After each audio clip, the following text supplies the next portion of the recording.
Mutton বা খাসির মাংস খেতে আমরা প্রত্যেকেই ভীষণ ভালোবাসি। যেরকমভাবেই রান্না করুন না কেন ভীষণই ভালো লাগে খেতে।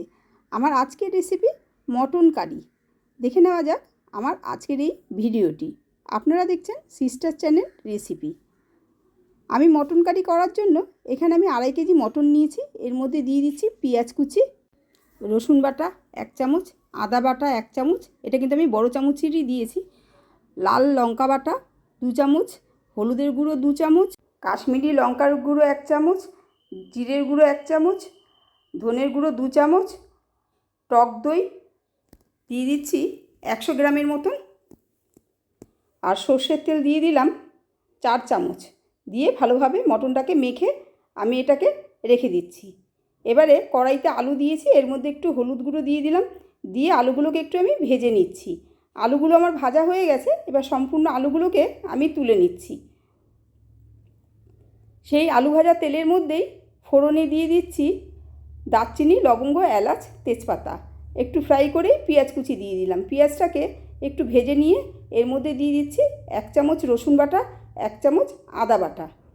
আদা রসুনের কাঁচা গন্ধটা চলে যাওয়ার পর্যন্ত আমি এটাকে একটু কষিয়ে নিচ্ছি। এরপরে এর মধ্যে দিয়ে দিচ্ছি 2 চামচ লঙ্কা বাটা। গ্যাসের ফ্লেমটা লোতে রেখে 2 মিনিট আমি এটা একটু রান্না করে নিচ্ছি। 2 মিনিট পরে মেখে রাখা মটনগুলো আমি সব এর মধ্যে দিয়ে দিচ্ছি। আমার যেসব বন্ধুরা এখনও আমার চ্যানেলটাকে সাবস্ক্রাইব করেননি তাদের উদ্দেশ্যেই বলছি, আমার চ্যানেলটাকে সাবস্ক্রাইব করার জন্য অনুরোধ রইল। এবার মটনগুলোকে দিয়ে ভালোভাবে একটু নেড়ে নিয়ে আমি একটা ঢাকনা দিয়ে 15 মিনিটের জন্য মটনটাকে একটু সেদ্ধ হতে দিচ্ছি। এই সময় গ্যাসের ওভেনটা কিন্তু আমি একদম লো টু মিডিয়াম করে রেখেছি। 15 মিনিট পরে একটু নেড়ে নিয়েই এর মধ্যে স্বাদ মতন লবণ দিয়ে দিচ্ছি।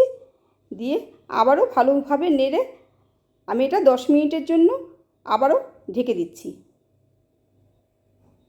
10 মিনিট পরে আমার এটা অনেকটাই কষানো হয়ে গেছে। এবারে এর মধ্যে আমি ভেজে রাখা আলুটা দিয়ে দিচ্ছি। মটনের মধ্যে আলুগুলো দিয়ে ভালোভাবে সেদ্ধ করে নেবেন, যাতে মটনের গন্ধটা আলুর মধ্যে চলে যায়। আলুগুলো সেদ্ধ হয়ে গেলে আলুগুলো তুলে নিয়ে মটনগুলোকে আমি প্রেসার কুকারের মধ্যে দিয়ে দিচ্ছি। মটনটা দিয়ে প্রেসার কুকারে আমি একটা সিটি দেব, কারণ মটনটা আমার কষানোর সময় অনেকটাই সেদ্ধ হয়ে গিয়েছিল, তাই আমি একটা সিটি মারার পরেও একটু হাওয়াটা বার করে দিচ্ছি, যাতে আমার মটনটা গলে না যায়। এবারে আমার সম্পূর্ণ কমপ্লিট হয়ে গেছে। আমি এর মধ্যে একটু গরম মশলা দিয়ে আবার একটু ঢাকনা দিয়ে ঢেকে, যাতে গরম মশলার গন্ধটা বেরিয়ে না যায়, ঢেকে রেখে তারপরে আমি এটা পরিবেশন করব। ভিডিওটা আপনাদের কাছে কেমন লেগেছে? যদি ভালো লাগে তাহলে লাইক, শেয়ার, কমেন্ট আর সাবস্ক্রাইব করার জন্য অনুরোধ রইল। আমি এই গরম গরম মটন কষার সাথে নান, lachha paratha, mixed fried rice, সঙ্গে এগও আছে, আর এখানে আছে মটন। মটনটা কতটা সেদ্ধ হয়েছে আমি আপনাদের একবার দেখিয়ে দিচ্ছি। দেখুন কতটা নরম হয়ে গেছে। এবারে আমি এগুলোর সঙ্গে এটা পরিবেশন করব। নান, lachha paratha, mixed fried rice এগুলো অনেক সময় থাকে না, কিন্তু গরম গরম ভাতের সঙ্গেও এরকম মটন কারি জাস্ট অসাধারণ লাগে। ভিডিওটা আপনাদের কাছে কেমন লাগলো আমাকে অবশ্যই কমেন্ট করে জানাবেন। বেল আইকনটা ক্লিক করে দেবেন। আমি যখনই নতুন কোনো ভিডিও পাঠাবো সবার আগে আপনাদের কাছে পৌঁছে যাবে।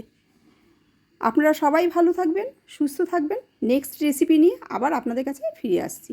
ধন্যবাদ।